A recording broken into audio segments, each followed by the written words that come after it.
Welcome to Your Business, My Business.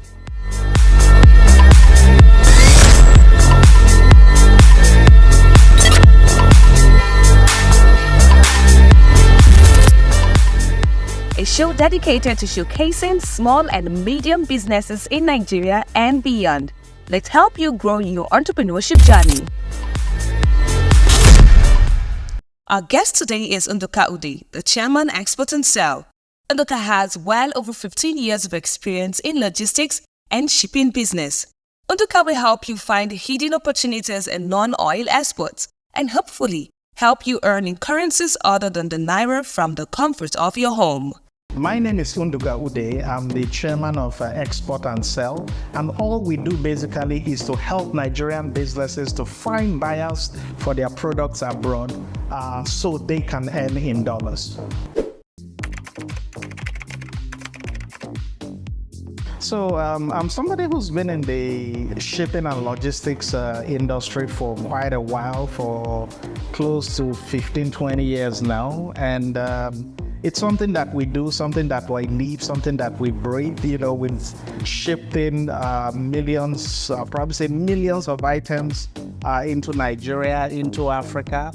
Being a Nigerian, I monitor the Nigerian space. And sometime in 2020, we saw that our exports exceeded imports, right? So a lot of people were now looking for ways to make money by exporting. And that kind of opened up a realization that the business environment in Nigeria is changing. And then we began to focus on exports, seeing ways to help small businesses, medium businesses, large businesses to get their products sending abroad, and obviously for them to earn in dollars.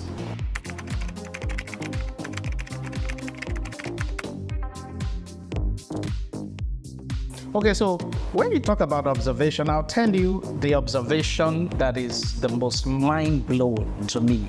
It's not even about the challenges, it's about the fact that the potential that exists for a country like Nigeria, we've not even reached 1% of 1% of it.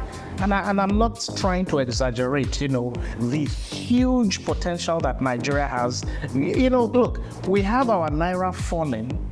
It is bad locally, but internationally, it makes your goods cheaper. It makes things brighter for Nigerian businesses. So that is the biggest realization, the huge potential that we are not tapping into.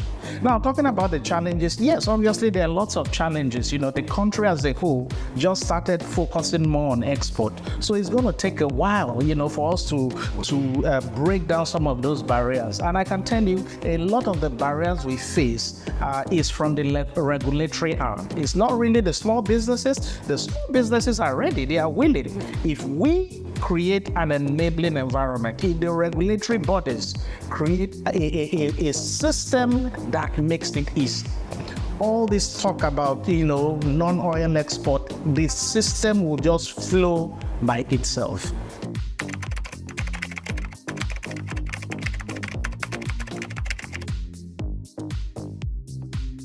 So the biggest issue that most people face, right? Regulation is one. But again, we need to have a rethinking of our mindset when it comes to export.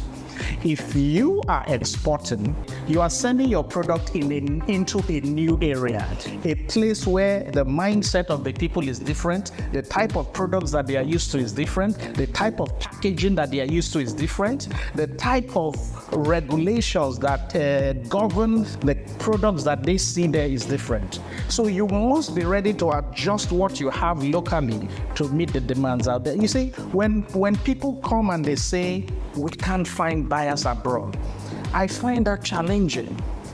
And look, we face that problem. When we started the export business in 2021, the NEPC, Nigerian Export Promotion Council, gave us some funding to help businesses export under the EEFP program. Right now, when we started that program, we had a lot of businesses come to us they pushed a lot of businesses to us and said, look, find buyers for these businesses abroad. So what did we do? We took their products, we took it to African stores, we took it to retail stores, we put it on Amazon, and we were having challenges getting the stores to accept this product. So we had to go back and find out what is wrong. And the key thing we found out is that, look, the Nigerian products, the way it is configured, is not what works over there. What works here will not work there. Sure. So we had to come back and started re-educating the businesses we work with. First of all, the FDA regulations, the way you have to label a product for it to sell in the US, Canadian, or even the UK market is different from what works here. So the first step is for businesses to understand that preparation stage.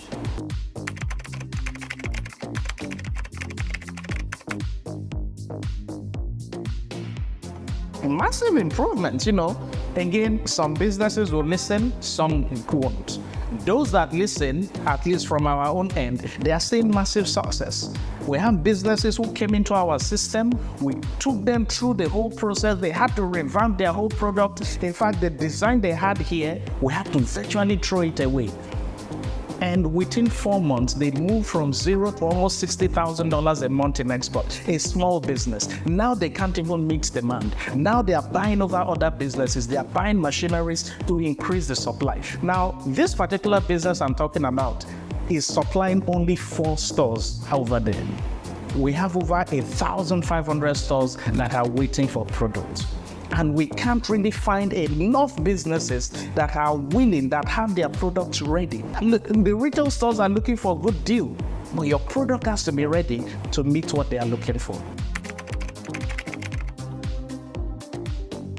So when we talk about system, we came up with this after, everything is about experience. You go to a company, they pay you more because you have more experience, and that experience makes a lot of difference. We have gotten so much experience after dealing with over 1,000 Nigerian businesses, dealing with hundreds of businesses over there. So we know what this side needs to do, we know what this side wants, and then we are merging it together, right? So that is really the key.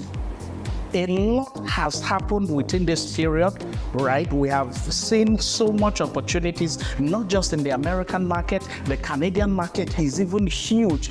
Look, we know the Japan syndrome, the number of people out there who are looking for products, right? We are partners with DHL and FedEx and UPS. They help some of the businesses that move products abroad.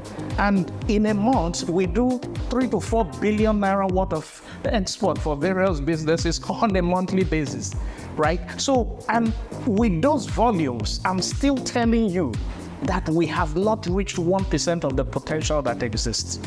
So we have to do it right. Huge market. We have what we call a system that we put all businesses through, right? So what they have to do, the first thing is, one, you need to, we call it the PSS system. The P stands for prepare. You need to, first of all, prepare your product to meet what they are looking for there. The S is the send process. You need to understand the process of shipping. The DG of NAFDA says that over 70% of Nigerian products going abroad are rejected on entry.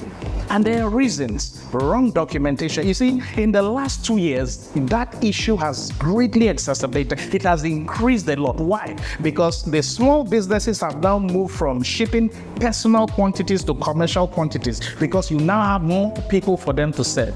So where you were shipping 1 or 2 items, now you are shipping 10, 20. And once you get to a certain volume, it becomes a commercial shipment.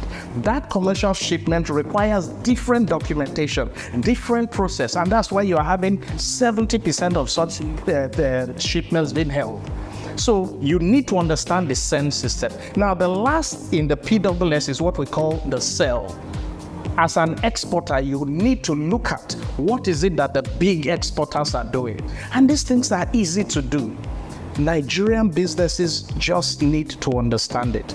So prepare, learn the send process and how to sell to multiple channels at once. That is the key.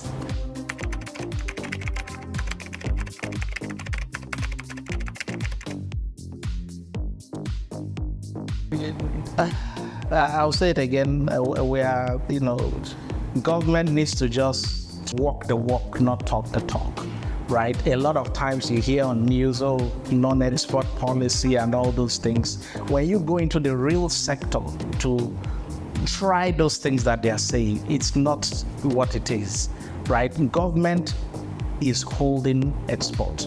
They want export to grow, but I can tell you categorically, they are holding export. And when you look at the legislation that forms some of these agencies, the legislation that formed NAFDAC is outdated, is against export, right? And we don't have much time for me to expatiate on that, but when you have a product that you want to sell international and a NAFDAC official tells you, based on the NAFDAC regulation, you can't put this on the label.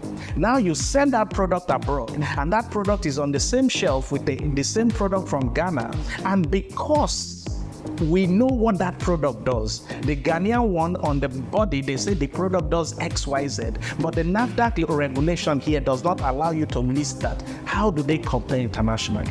So government needs to go back to the drawing board. And the issue is that they keep talking to people that do not even know what is going on. That's just it. We are tired. We've been talking. That's not the problem. So, look, private sector, you have to do it on your own, right? It's sad that I have to say it, but it's the reality. Thank you so much.